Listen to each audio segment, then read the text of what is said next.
Welcome, everyone, to the Continuous Improvement Lab. This is Season 1, Episode 5. Great to be here. And first off, a big thank you to Lamont Johnson for supporting the show. Really appreciate it. Yes, thank you, Lamont. So today we're doing a deep dive into something, something I think is genuinely powerful. It's this idea that breaking work down, like into really short intervals, can seriously boost performance. Mm-hmm. And not just boost it, but help you get ahead of problems proactively. Exactly. Stop those headaches before they even start, right? Right. And for this deep dive, we've pulled together quite a range of sources, articles, some solid research, and even a pretty interesting case study. They all focus on this method called short interval control. SIC, yeah. SIC, exactly. Short interval control. Okay. And our mission today really is to unpack that. We want to get into the nuts and bolts of how SI actually works, see where it's making a difference across different industries, and, show you, listening right now, why this could be a real game changer for your own efficiency. And for tackling those issues before they get big. Absolutely. So if you find these deep dives helpful, please do hit that subscribe or follow button. We'd love to have you along for future explorations. Definitely. Okay then. Short interval control. SIC. What is it fundamentally? What's the core idea? Well, think about the typical workday, right? Often, you might review performance at the very end of the shift, or maybe the end of the day. Yeah, look back at what happened. Exactly. SIC flips that. It's about hitting the pause button much more often, maybe every hour, maybe every couple of hours. Okay. And in that short pause, you check your vital signs, essentially, your key performance indicators or KPIs. So things like output, downtime, that sort of thing. Precisely. Things like throughput, how much are you actually getting done? Any unexpected downtime, Yeah. How fast your process is running, those cycle times, and crucially, quality. Are there any defects popping up? Got it. So it's like taking these mini pulse checks all through the day, not just one big checkup later on. That's a great way to put it. Regular pulse checks. So what happens during these checks? Is it a big meeting? No, not usually. It's typically short and sharp. The team might gather right there at their actual workspace. Quick stand-up meeting. Right there on the floor, maybe. Often, yeah. And they'll look at those metrics we just mentioned. A lot of times they use visual tools. Could be a simple whiteboard, with charts tracking progress for that hour or two. Or maybe digital dashboards these days. Absolutely. Digital dashboards are becoming really common. They show real-time data against the target set for that specific short interval. Okay. And the goal? The immediate goal is speed. It's to quickly spot if performance has dipped, if something's not quite hitting the mark for that interval. And if it has dipped? Then that's the trigger. The team immediately discusses it, what's going on, what might be causing this dip, and they agree on corrective actions right then and there. So the fix happens within that same short window, ideally. That's the key idea. Address it now, don't wait, get back on track before the next interval even starts. Okay. That sounds like a really fundamental shift, moving from reactive to, very proactive. Why is catching things that early so critical? It really changes the game. Think about traditional reviews. You're looking backwards, right? You find out about a problem after it's already potentially caused hours of lost time or waste. Yeah, the damage is done, so to speak. Exactly. SIC, as the sources we looked at really emphasize, lets you see trouble brewing much, much earlier. You're not finding a big shortfall at the end of the day. You're catching the first little wobble within the first hour or two it happened. And why is spotting that wobble so beneficial? Because it triggers immediate conversation and, crucially, immediate action. The research really backs this up. When you spot a deviation early, the team can quickly huddle, figure out the likely cause, and decide on a fix right away. Like that Summit Plastics example you mentioned. Yes, exactly. They used 2-hour intervals. If their output variance looked off or efficiency dropped, the team got together right then, figured out what was happening, and made adjustments before that next 2-hour block even kicked off. It's like stopping a small leak before it turns into a flood. Precisely. That's a perfect analogy. You address those small issues in real time, and you stop them from snowballing. Snowballing into, like missed targets? Yeah, missing critical production targets, or maybe leading to significant equipment failures because a minor fault wasn't caught, or perhaps a whole batch of products ending up below quality standards. It's about nipping those little things in the bud. Okay, the logic makes sense. Early detection stops bigger problems. But what about the results? What kind of actual tangible improvements are companies seeing when they use SIC? across different sectors? Well, the benefits are pretty substantial, and they touch a few key areas. The sources consistently highlight better real-time issue resolution. That's a big one. Being able to fix things on the fly? Right. And naturally, if you're fixing things faster and avoiding disruptions, your productivity goes up. Makes sense. We also see better schedule adherence, sticking to the plan, which is obviously huge for planning and customer commitments. And then there are direct cost savings.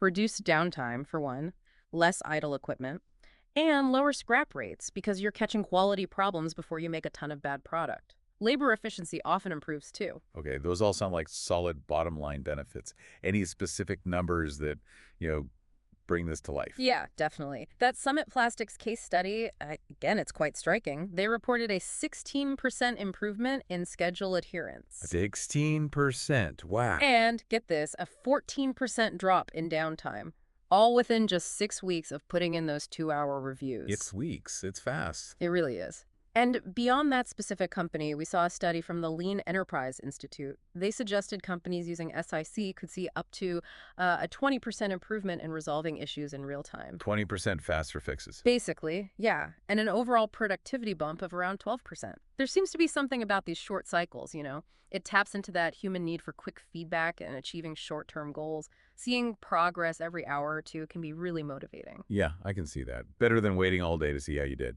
Exactly. It fights procrastination, keeps the focus sharp. Interesting. What about outside of manufacturing? You mentioned other industries. We did. Our research looked at warehousing and logistics, too. There was a report from MHI, that's the Material Handling Institute. Okay. They found distribution centers using short interval reviews saw about a 15% reduction in picking errors. Fewer mistakes pulling orders. That's big for customers. Huge. And an 18% improvement in getting orders out on time. On-time fulfillment rates jumped. 18%, okay. And engineering, you mentioned that too. Yeah, even in areas like engineering projects, which might feel different, a Deloitte report suggested that using more frequent check-ins, especially during critical project phases, could cut project delays by up to 10%.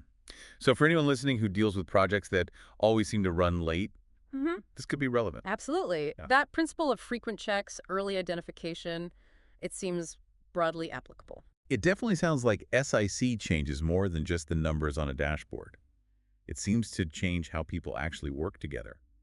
What about roles and responsibilities? That's a really key aspect. It often triggers quite a big shift, especially for supervisors. How so? Well, instead of mostly reacting to yesterday's problems or end-of-shift reports, they become much more involved in the minute-to-minute, hour-to-hour performance. So less reviewing, more guiding. Exactly. Their role really evolves into being more of a proactive coach. They're part of those frequent reviews, they're helping the team diagnose the root causes of DIBs, and they're supporting the operators in putting solutions in place right away. So they're facilitators almost, helping the team solve its own problems in real time. That's a good way to describe it. Less of the traditional boss reviewing after the fact, more of an active guide on the side. And what about the operators, the people doing the actual work? They tend to become much more engaged and, frankly, more accountable. Because they're the ones monitoring the metrics regularly, they're actively involved in spotting issues and figuring out solutions within each interval. So it builds ownership. Definitely. A much greater sense of ownership over their specific process and its immediate performance. It really fosters teamwork, too, because the focus is on how the team is doing in this short cycle. Everyone sees how their piece fits into the immediate goal. This sounds like it could really change the feel of a workplace, the overall culture. You're right, the cultural impact can be, well, quite profound, actually. In what way? Because everyone's constantly aware of how things are going right now, it naturally creates a culture of urgency and accountability. There's a sense that every interval matters. You see the data, you're part of the fix. It makes performance very immediate. Less room to hide, maybe, but in a good way. Sort of, yeah. But the sources also suggest it often leads to higher morale. Really? Why is that? Because people see the direct impact of their own problem solving. When you make a suggestion or try something different, and you see the numbers improve in the next interval, that's incredibly motivating. Instant gratification almost. Seeing your fix actually work right away. Exactly. It reinforces positive action. And the whole process, the constant review, the immediate adjustments, it inherently promotes a continuous improvement mindset.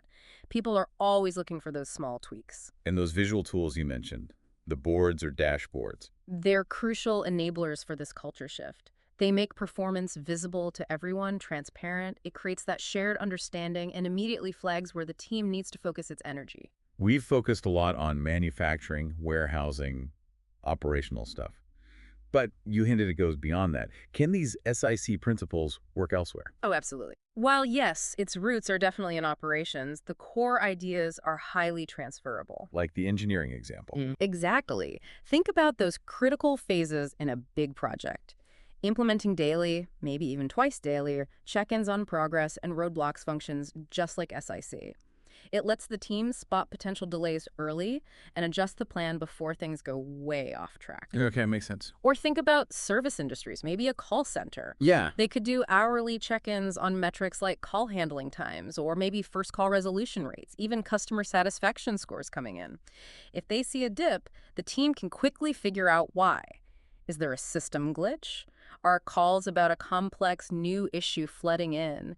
Do agents need a quick clarification on something? So instead of waiting for weekly reports, they can adjust staffing or provide support immediately. Precisely. It's all about creating those short feedback loops. Whatever the field, if you can break down the work, measure relevant things frequently, and empower the team to react quickly. That's the essence of it. Short feedback loops for timely intervention and continuous improvement. So just to really hammer home the difference, how does this truly compare to the old way, the end of shift or end of day review? Well, the contrast is pretty stark, isn't it? End of shift is fundamentally reactive. Looking backwards. Entirely. By the time you analyze the data, the shift's over. The production happened or didn't happen. If there were problems, the losses, time, materials, whatever they've already piled up, the chance for same shift correction is long gone. And those losses just accumulate day after day if the root cause isn't fixed. Exactly. SEC, though, is designed to be proactive. It forces those real-time adjustments, and just as importantly, it enables real-time learning. Teams see immediately what works and what doesn't. They adapt way faster. It's like the difference between trying to steer a giant ship back on course after it's drifted miles off versus making tiny, constant adjustments to the rudder to keep it perfectly on track. That's a fantastic analogy. That's exactly the difference in mindset and operation. Okay, this has been really insightful. Let's try to consolidate this. What are the main takeaways from our deep dive into short interval control? Okay. In essence, I'd say SIC is a really potent method for getting proactive about problem solving and seriously boosting performance. Wow. By breaking work into those short, manageable chunks and then frequently checking key metrics within those chunks. This creates incredibly valuable short feedback loops. Allowing for quick fixes. Right. Teams can spot deviations from their targets almost as they happen and, crucially, fix them in real time. And the payoff, as we've seen, is tangible. Better issue resolution, higher productivity, sticking to schedules more reliably, less waste, more engaged teams. And it's not just for factories. Not at all. We're seeing these benefits pop up across a really diverse range of industries. So a final thought, perhaps, for everyone listening. Maybe consider this. How could you apply this core idea, breaking down big tasks and checking in frequently, to your own work or even personal projects? Could adding some short regular check-ins help you spot those potential roadblocks much earlier and, steer around them before they become major issues? That's definitely something worth mulling over. And of course, if anyone wants to dig even deeper into short interval control, feel free to reach out via our website. It's www.karaswisher.com. Excellent. And a final thank you goes to our executive producer and founder, Linnea Johnson. Thanks, Linear. That wraps up this deep dive. Thanks for tuning in, and we'll catch you next time on the Continuous Improvement Lab.